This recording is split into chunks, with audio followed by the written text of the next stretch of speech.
सूरज ढलने को था, लेकिन रामपुर गांव की चौपाल पर आज भी वही भारी सन्नाटा था जो पिछले 15 दिनों से पसरा हुआ था। गांव को शहर से जोड़ने वाले दो ही रास्ते थे। एक पगडंडी मार्ग, जो खेतों के बीच से होकर मात्र 20 मिनट में शहर की मंडी तक पहुंचा देता था, और दूसरा काली घाटी वाला रास्ता, जो न केवल लंबा था बल्कि इतना उबड़-खाबड़ था कि पैदल चलना किसी सजा से कम नहीं था। ठाकुर विक्रम सिंह ने पगडंडी वाले रास्ते पर लोहे का एक भारी गेट लगवा दिया था और 2 लठैत बिठा दिए थे। तर्क यह था कि वह जमीन उनकी निजी संपत्ति है। गांव की पंचायत रोज बैठती थी। सरपंच रामदीन एक ईमानदार आदमी थे, लेकिन ठाकुर के रसूख के आगे उनके हाथ बंधे थे। क्यों रोज रोज मेरा और अपना समय बर्बाद करते हो? वह रास्ता मेरे पुरखों की जमीन है। मैंने गांव वालों की भलाई के लिए अपनी बसें काली घाटी वाले रास्ते पर लगा दी हैं। आराम से बैठो और शहर जाओ। लेकिन ठाकुर साहब, किराया इतना ज्यादा है कि गरीब की आधी कमाई तो आपकी बस में ही चली जाती है। और पैदल रास्ता इतना बुरा है कि बूढ़े और बीमार लोग शहर के अस्पताल तक नहीं पहुंच पा रहे। व्यापार में भावनाएं नहीं देखी जाती, सरपंच। रास्ता तो वही रहेगा। पंचायत फिर बिना किसी फैसले के बर्खास्त हो गई। लोग निराश होकर अपने घरों को लौट गए। सड़कों पर सन्नाटा था। सुबह का वक्त, औरतें घड़े भर रही हैं। चेहरे पर थकान और चिंता साफ है।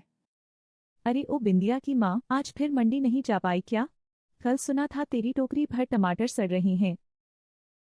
क्या करूं काकी, उस कालमुहे ठाकुर ने पगडंडी पर ताला जड़ दिया। काली घाटी वाले रास्ते से जाने में आधा दिन निकल जाता है और धूप इतनी कि टमाटर वही पचक जाते हैं। ऊपर से ठाकुर की बस का किराया। ससुरे जितना कमाएंगे नहीं, उससे ज्यादा तो उसे भाड़ा दे देंगे।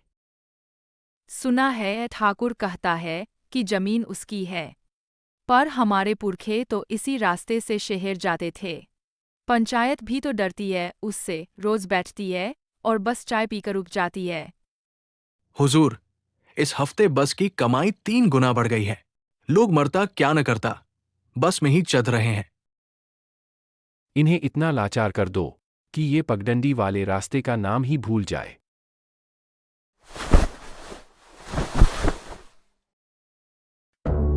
भाई, इसे तो हम भूखे मर जाएंगे। शहर में फैक्ट्री का काम छूट रहा है। मालिक कहता है, रोज लेट आओगे तो कल से मत आना। खून खौलता है मेरा। ठाकुर की गाड़ियां मजे से उस लंबे रास्ते पर धूल उड़ाती निकलती हैं। वो जानबूझकर हमें पैदल चलने पर मजबूर कर रहा है ताकि हम उसकी बस में बैठें। वो हमारी मजबूरी को धंधा बना रहा है। पंचायत में कल फिर वही हुआ। सरपंच जी गर्दन झुकाए बैठे थे और ठाकुर अपनी मूंछों पर ताव दे रहा था। हमें कुछ करना होगा बिरजू। कब तक हाथ पर हाथ धरे बैठे रहेंगे? हमारे बच्चे दूध को तरस रहे हैं क्योंकि मंडी में माल नहीं बिक रहा। कल सुबह फिर पंचायत है। इस बार हम चुप नहीं रहेंगे। अगर रास्ता नहीं खुला तो हम ठाकुर की बस को गांव में घुसने नहीं देंगे। ईंट का जवाब पत्थर से देना होगा। अगले दिन फिर पंचायत बैठती है। एक तरफ गांव की भीड़ खड़ी है और दूसरी तरफ ठाकुर विक्रम सिंह। ठाकुर साहब, आज 15 दिन हो गए। गांव के लोग दाने दाने को तरस रहे हैं। बच्चे स्कूल नहीं जा पा रहे। बीमारों को खटोली पर लादकर उस पथरीले काली घाटी वाले रास्ते से ले जाना पड़ता है। आप रहे पगडंडी का रास्ता खोल दीजिए। सरपंच जी, कानून की बात कीजिए। वो जमीन मेरी है, मेरे दादा परदादा की है। क्या अपनी निजी जमीन पर दीवार खड़ा करना जुर्म है? मैंने तो आप लोगों की सुविधा के लिए अपनी बसें लगा दी हैं। अब लोग पैदल नहीं चलना चाहते तो इसमें मेरा क्या दोष? पंचायत फिर बिना किसी फैसले के बर्खास्त हो गई। लोग निराश होकर अपने घरों को लौट गए। सड़कों पर सन्नाटा था। गांव का बुरा हाल है। कल सुखिया का लड़का बीमार था। उसे खटोली पर लादकर काली घाटी से ले जाना पड़ा। पहुंचते पहुंचते लड़के की हालत बिगड़ गई। ठाकुर को जरा भी रहम नहीं आता। ठाकुर की बस का इंतजार करो तो वो दोपहर को आती है। तब तक शहर के डॉक्टर अपनी दुकान बंद कर देते हैं। पैदल आने जाने में तो जान निकल जाती है।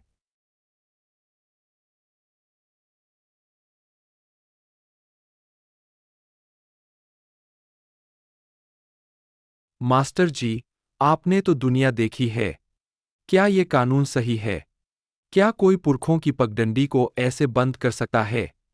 कानून अपनी जगह है और ठाकुर का डर अपनी जगह। लेकिन मेरे पास एक आइडिया है। थोड़ी मेहनत तो करनी पड़ेगी सबको, लेकिन उस मेहनत के बाद रास्ता आसान हो जाएगा। बैलगाड़ियां भी चल सकेंगी और हम लोग भी। ऐसा क्या आइडिया है मास्टर साहब, जल्दी बताइए। आइडिया तुम्हें कल पंचायत में सबके सामने बताऊंगा, लेकिन कल की पंचायत में ठाकुर नहीं आना चाहिए। उसे पता नहीं लगना चाहिए।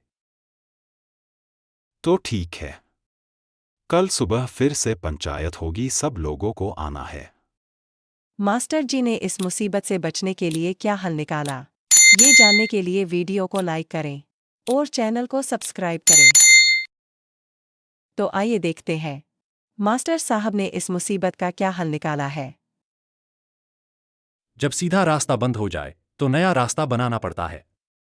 ठाकुर ने पगडंडी रोकी है क्योंकि उसे लगता है कि काली घाटी वाला रास्ता इतना बुरा है कि हम कभी उस पर चल नहीं पाएंगे। लेकिन क्या हमने कभी सोचा है कि अगर हम सब मिल जाएं, तो उस ऊबड़ खाबड़ रास्ते को हम सब लोग मिलकर खुद ठीक नहीं कर सकते। मास्टर साहब की बात सुनकर सभी लोग सोच में पड़ जाते हैं। देखो भाइयों, अगर इस मुसीबत से बाहर निकलना है तो हम सबको एक होना होगा।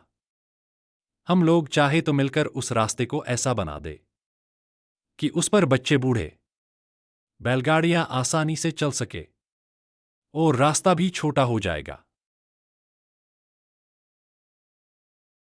अगली सुबह होते ही बूढ़े जवान औरतें आदमी सब उस रास्ते को ठीक करने पहुंच गए। गांव की औरतें और टोकरियों में मिट्टी भरकर गड्ढों को पाटने लगे। रास्ते के किनारे की झाड़ियां साफ करने लगे ताकि रास्ता चौड़ा हो सके। यह केवल रास्ता बनाना नहीं था, यह ठाकुर के अहंकार के खिलाफ एक युद्ध था।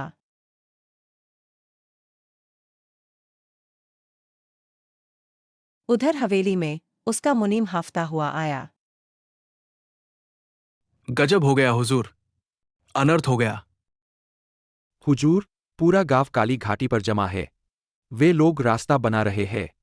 उन्होंने पहाड़ का वो कोना काट दिया है जहां से चलाई मुश्किल थी। अब तो वहां से साइकिल और बैलगाड़ी भी आसानी से निकल जाएगी। उसी वक्त ठाकुर पुलिस को लेकर काली घाटी पहुंचा। यह सरकारी जमीन है, हम इसे चौड़ा कर रहे हैं ताकि गांव का कोई बच्चा बिना पढ़ाई के न रहे और कोई बीमार बिना इलाज के न मरे। क्या समाज सेवा करना भी जुर्म है? आज से हमारा अपना रास्ता होगा। अब हमें आपकी पगडंडी की जरूरत नहीं।